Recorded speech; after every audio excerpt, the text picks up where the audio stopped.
that to follow your dreams, you had to make sacrifices and also work very hard.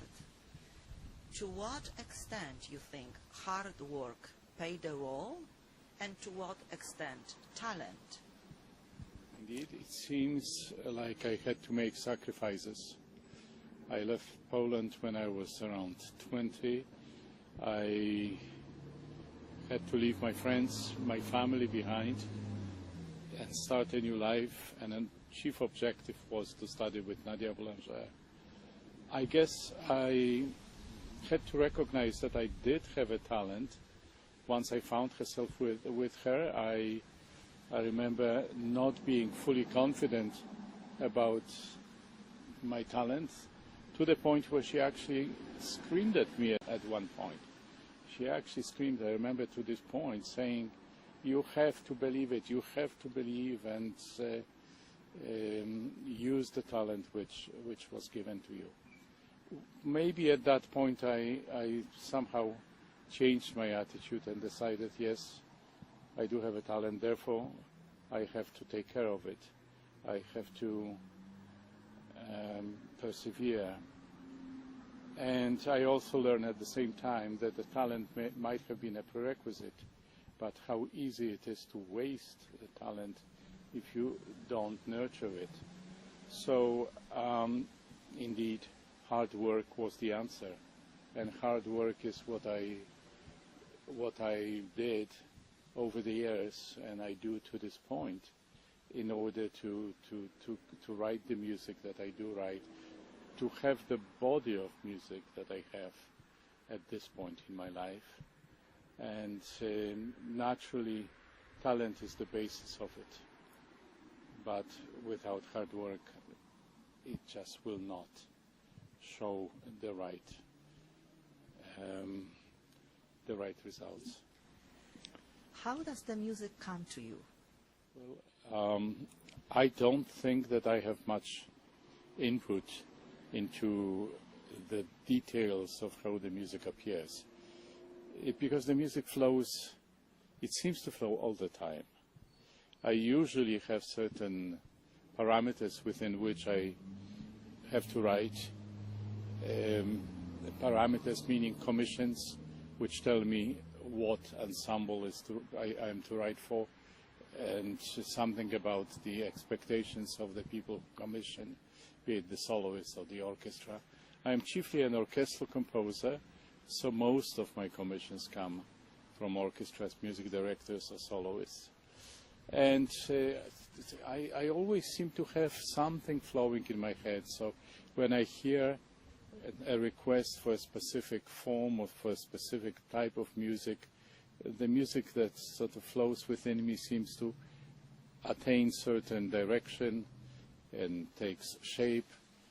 I seem to be playing it more and more in my head, and gradually I get the form which will ultimately control the flow of the information in the music. So the overall process of composition might be very long in my head. Then the actual writing down may not be all that long, but then editing begins, and that's once again quite a long time. But there is no rule to it. I mean, some compositions I wrote very quickly, like my ancestral voices, so string quartet. Some compositions took me a considerable length of time, and the end result doesn't necessarily show the duration of the actual writing. Some people say that anything worthwhile is born out of love and made for the goodness of people. So what is the love or the passion which gives you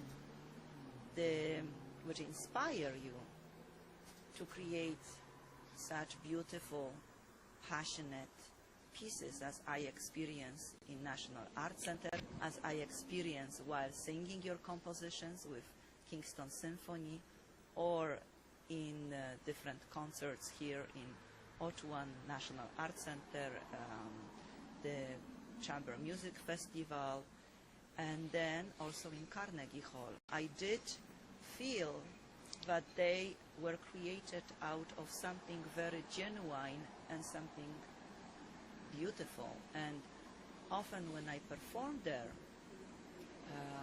people were touched, and people have tears, and they said that they will never forget such a powerful and incredible experience. Well, I'm moved when I hear that I've touched somebody's soul. Because even if you do it once with one person, you've achieved something. Because after all, art is to appeal to the soul of a person. Art is to nurture the emotions. The music does it so well. I think that we need to open up to the various emotions and allow the emotions to speak and allow ourselves to go for a journey, emotional journey, while we listen to the music. Then the world seems to look different, because ultimately I believe music is magic. You mentioned that the way how people hear music from recordings and from concerts, live concerts, it's very different. Indeed, it is. When you listen to a record, you only have a limited experience. You do not get that crowd into one experience, and you still enjoy the music, you still understand the music, but that larger, that broader aspect is missing. So yes, I encourage people, whenever opportunity presents itself, to go to a concert. And I don't buy the argument that it takes time out of your schedule, because you have to spend 2 hours doing nothing in the eyes of some people. Well, that is something.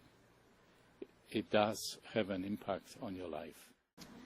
Who of other composer had influence on you as a person and as an artist?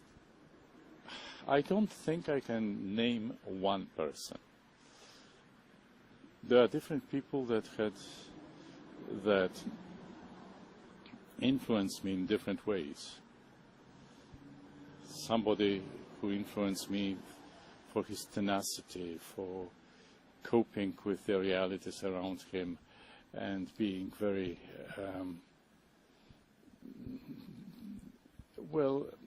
unselfish about life, would be Mahler, Gustav Mahler.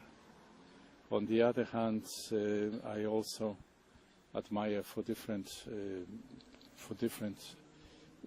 reasons. I admire Richard Strauss. Chopin will always be close to me because somehow the sound of his music engages the Polish folklore and the Polishness. Equally influential would be Prokofiev. But usually when I think of a composer, I think of specific works more than a composer.